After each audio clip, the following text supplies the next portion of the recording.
anybody out there in Kentucky who thinks we don't have a chance, they haven't met Don yet, they haven't met Kathy or Chris or Tim or anyone in this room tonight. There is something big going on in America. You've seen the Tea Party movement. I spoke to our Tea Party in Bowling Green. 700 people showed up. And we don't have a very big town. We're 50,000 people. 700 people showed up. Something is moving. Something is happening in this country. Now, Don said I could do my own introduction, so I'm 6'4", very handsome. I was a professional athlete, professional football. Oh, that's right. That's not me. Ronald Reagan was told by his advisors not to do it. They said if you do it, there could be international repercussions. And Ronald Reagan did it anyway. He was going to a summit meeting with Gorbachev, and he told the following story. It seems there was an accountant in Moscow, and this accountant had been saving for many years to buy a car.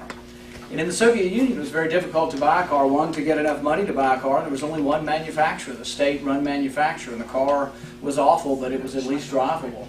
So he saved and saved for years and years, and he went in to buy his car, and he sat across the table from the state bureaucrat, and the bureaucrat looked at him and said, "Yeah, you've got your money. See, I'd like to buy a car." He said, "Well, it'll be about 10 years. And he said, well, the accountant didn't really miss a beat, and he just looked at him and he said, well, will that be on a Tuesday or a Wednesday? And he said, you idiot, I just told you it would be 10 years until your car will be ready. And he said, well, the plumber's coming on Tuesday, and I don't want to miss it. Well, we're safe in this country, I guess, because, you know, the government's never going to take over the car manufacturers.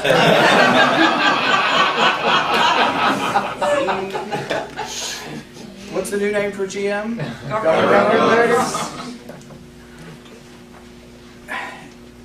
I applaud ATR. I've been associated with ATR for about 15 years. I have a group in Kentucky called Kentucky Taxpayers United, and I've got a stack of pledges in my office, probably 150, 200 pledges that were taken by either candidates or representatives. That's the good news. Bad news is they didn't always go by their pledge. But the good news is we did have some small victories. Some have said to me, where have you been? Why haven't you been participating in the Republican Party? Well, I have. I've always been a Republican. My family are Republicans. My grandparents were Republicans. But I kind of chose the taxpayer route because I was interested in the issue of the fiscal responsibility and taxation. And we had some small successes. When Brett Guthrie, who's now our congressman in our area, first ran for state senate, he won by 124 votes. Well, we had him sign the pledge, and we sent the pledge to his opponent as well. So with 3 days left in the election, we put radio ads on. We ran these radio ads, a pretty significant buy for the last 3 days. Within about 24 hours, I get a call from his opponent saying, you never sent me that pledge, I want to sign it. And because we were saying his opponent refuses to sign the taxpayer pledge. And he said he'll sign it. He said, but I never got it. And he was all hot and heavy and said it was unfair that I was putting this ad on. I said, well, is your wife's name Carol Simpson Murphy? I've got her. What's her signature? I've got her signature. We made the good move of sending a return receipt when we sent it to him because we figured this might happen.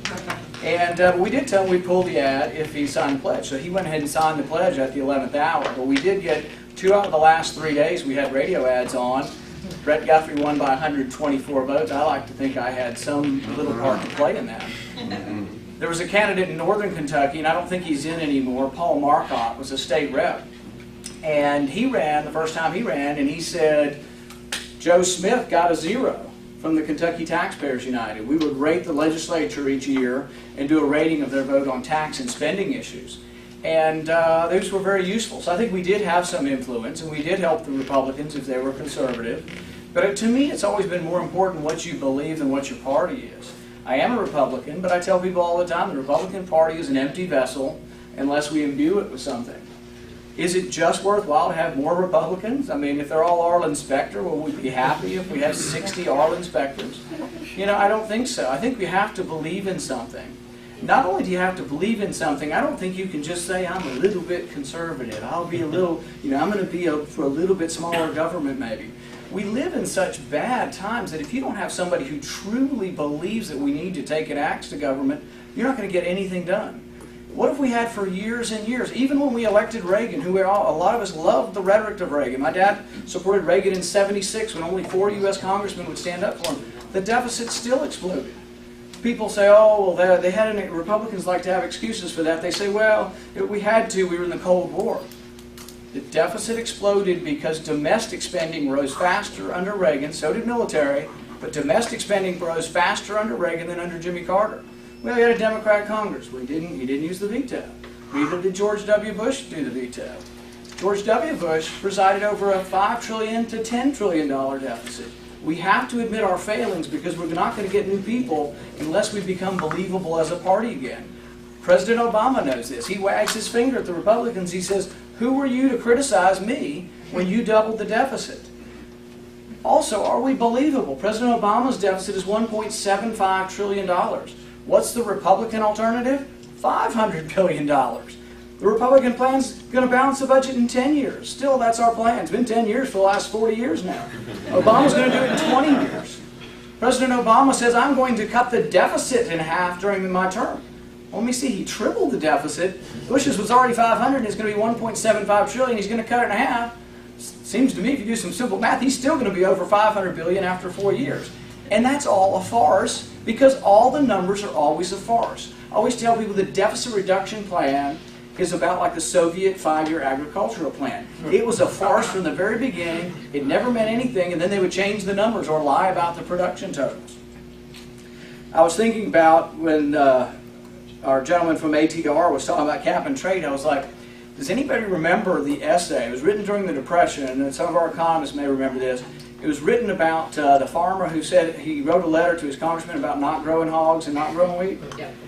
There was a, the agricultural rules that started during the Depression were absurd, but we still have a lot of them, that you got paid for not growing things. And so he said he wouldn't grow, and so he wrote a letter to his congressman saying, "I usually only raise about 10 hogs, but I'll promise not to raise 20 next year. I usually only plant about 10 acres of corn, but I'm promising next year not to plant 20. Because you get paid per acre that you don't plant. But that's the absurdity of things that go on in Washington. And for many years, you look at the smoking debate. Smoking, I think, is bad for your health. But I'm not for regulating it. I'm not for sin taxes. But the thing is we subsidize tobacco for years and years. What does the federal government do on the environmental policy? There's a sign if you go through Kentucky Lake saying that we've lost something like 200,000 acres of prairie land to trees. The trees are taking over. But if you talk to other people, the prairie's taking over. So you can be paid by the federal government. I have a friend who was paid to clear cut his property and plant prairie grass. But I have another friend who's been paid to plant trees. You can be paid to plant trees and you can be paid to cut down trees. This is the ridiculousness we live with. But if we look at, the reason I was thinking of the essay from the Great Depression, I was thinking about cap and trade. I was thinking, well, maybe cap and trade wouldn't be that bad, because what if I agreed not to fly to Paris on my private jet? Can I trade that? Can I trade that in for some value? Private jet you don't have. That I don't have a private jet and I'm not going to be able to go to Paris. It might not make any difference, but could I trade it in for something? The other thing that's kind of ridiculous about cap and trade is that we ought to maybe approach this from a Republican point of view is I think it sort of legitimizes and gives official state sanction to pollution, because you can trade pollution. I would say maybe there are some absolutes that sometimes absolutely pollution is wrong. So, I think we could maybe even take the high moral ground as Republicans and say, let's not trade pollution, that you can trade your pollution for money and this and that and limit your pollution. Pollution could be either right or wrong, or there could be certain limits that are right or wrong, and we should decide what those are. I recently reread Hayek's Road to Serfdom. And one of the things that he talks a lot about in there, we hear this a lot, and I didn't realize, because it's been a long time since I read it, how much he talks about the rule of law. And that term is thrown out a lot. What does the rule of law mean? Well, he defines it very clearly. He says the rule of law is when you set down sort of like the signpost, the stop sign for road traffic, but sort of for contracts. When you and I make a contract, we have rules in the beginning, but they're decided by preordained or preset down rules. That's the rule of law. It gives predictability to a civil society so that we don't always have strife and war, but it also gives predictability to the economy so people can base their investments on an economic basis on rules that will be adhered to. And the opposite of the rule of law is arbitrary law, where one man gets to decide